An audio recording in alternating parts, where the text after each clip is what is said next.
भगवान श्री कृष्ण को नमस्कार करते हुए आप सभी का अनंत अकेडमी ऑफ मैथमेटिक्स में स्वागत है।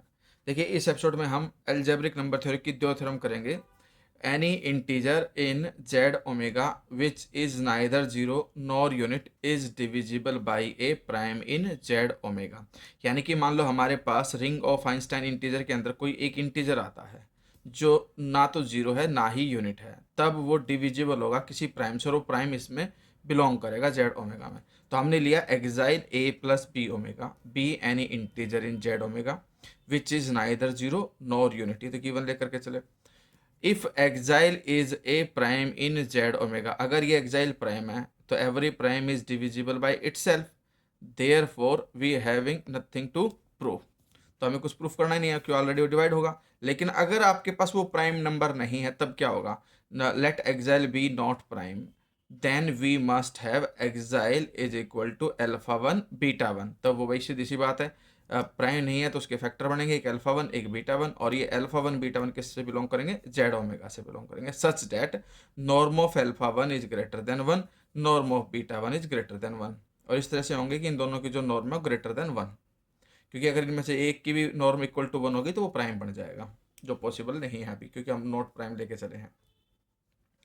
अब जो नॉर्म ऑफ अल्फा वन है वो ग्रेटर देन वन है, लेकिन लेस देन क्या है? नॉर्म ऑफ एक्साइल, क्योंकि जो एक्साइल है वो इन दोनों का प्रोडक्ट है और इसमें norm of beta one greater then one है। तो इस कंडीशन का यूज करने की वजह से जो किसी एक की जो नॉर्म आएगी वो नॉर्म ऑफ एक्साइल से लेस ही आएगी और वन से ग्रेटर हमें गिवन है। तो इक्वेशन वन आ गई। इफ अल्फा वन और beta one is a prime, अगर इन दोनों में से कोई भी एक प्राइम हो जाता है, द प्रूफ इज कंप्लीटेड, कि भाई एक प्राइम हो गया तो वही हमें प्रूफ करना कि डिविजिबल बाई ए प्राइम। लेकिन अगर मान लो हमारे पास पॉसिबल नहीं है कि भाई दोनों में से कोई भी प्राइम नहीं है, तो if not without loss of generality we assume that alpha one is not prime. अब अल्फा वन अगर प्राइम नहीं है तो उसके फिर फैक्टर बनेंगे alpha two beta two, for some alpha two beta two belongs to Z omega such that norm of alpha 2 is greater than 1 and norm of beta 2 is greater than 1, then we have, तब हमारे पास ये condition आएगी कि जो norm of alpha 2 है वो greater than 1 होगी और लेस देन क्या हो जाएगी? Norm of alpha 1। यानी कि एक प्रकार से एक्साइल की जगह अल्फा 1 आ गया और अल्फा 1 की जगह पे अल्फा 2 आ गया। तो फ्रॉम 1 एंड 2, अब दोनों कंडीशन से देखो, ये 1 आ गया नॉर्म ऑफ अल्फा 2, फिर ये नॉर्म ऑफ अल्फा 1 और नॉर्म ऑफ अल्फा 1 क्या था? नॉर्म ऑफ एक्साइल से लेस, एक सीक्वेंस बन गई। तो we may continue this process as long as alpha r is not a prime.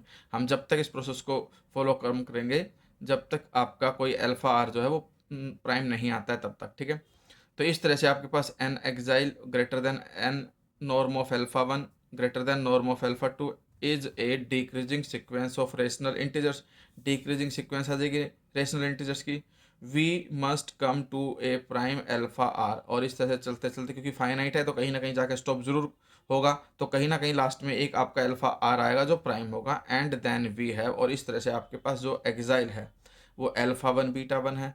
फिर इसमें जो अल्फा वन है उसकी जो वैल्यू है वो हम रख देंगे अल्फा टू बीटा टू, ये बीटा टू है, ठीक है, और ये beta one as it is. फिर उससे नेक्स्ट वाले केस में अल्फा टू के बाद अल्फा थ्री बीटा थ्री, फिर उससे अगले वाले केस में कंडीशन चलती जाएगी इस तरह से। तो हम देखते हैं कि लास्ट में जाकर के अल्फा आर बीटा आर आएगा और शो ऑन करते करते बीटा वन तक जाओगे जहाँ पर अल्फा आर क्या है? प्राइम है। तो इसका अल्फा आर जो है एक डिवाइजर आ गया। तो thus alpha r is a divisor of xi and alpha r is prime in Z omega. अब नेक्स्ट थ्योरम में भी ऐसा ही है कुछ, उसको देखिए ध्यान से। Any integer in Z omega which is neither zero nor unit can be written as a product of finite number primes in Z omega, ठीक है।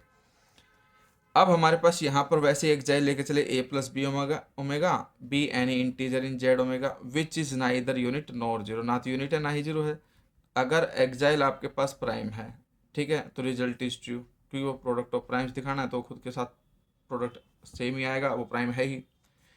We shall prove the result by induction on norm, induction लेकर के चलेंगे। We assume that result is true for all Eisenstein integers neither zero और nor unit in Z omega with norm less than norm of xi. Norm of xi से less than norm के लिए condition true मान करके चले।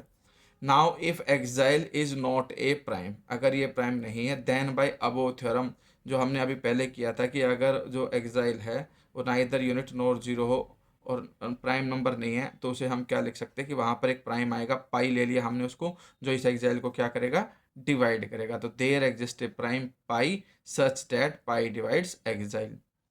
अब divide करेगा तो सीधी सी बात है, एक्साइल को मैं क्या लिख सकता हूँ, pi alpha for some alpha belongs to Z omega. अब norm of alpha is less than norm of xi, ठीक है। अब if norm of alpha is equal to 1, then alpha is a unit and hence exile is an associate of a prime pi and hence itself is a prime which leads to contradiction। देखिए अगर मान लो आपके पास norm of alpha जो है equal to 1 आ जाती है, तो 1 आ जाएगी तो पाई प्राइम हो गया, फिर पाई इस एक्साइल के इक्वल है तो एक्साइल भी प्राइम हो गया, लेकिन xi is not a prime, इसलिए कॉन्ट्राडिक्शन आ जाएगी। इसीलिए जो नॉर्म ऑफ अल्फा है वो ग्रेटर देन 1 होगी।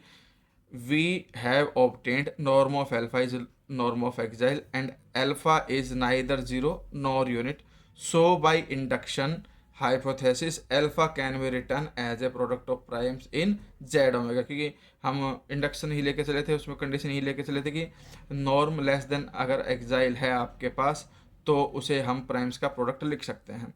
तो हमने क्या किया कि जो ये आपके पास आया अल्फा, उसको हम इन प्राइम्स का प्रोडक्ट लिख देते हैं, पाई 1 पाई 2 अप टू पाई आर। अब अल्फा आ गया प्रोडक्ट ऑफ प्राइम्स। अब एक्साइल क्या था, पाई अल्फा, और अल्फा की वैल्यू ये रख दी, तो इस तरह से ये सारे प्राइम हो गए, तो एक्साइल जो है प्रोडक्ट ऑफ प्राइम्स आ गया। यही हमें इसमें वेरीफाई करना था।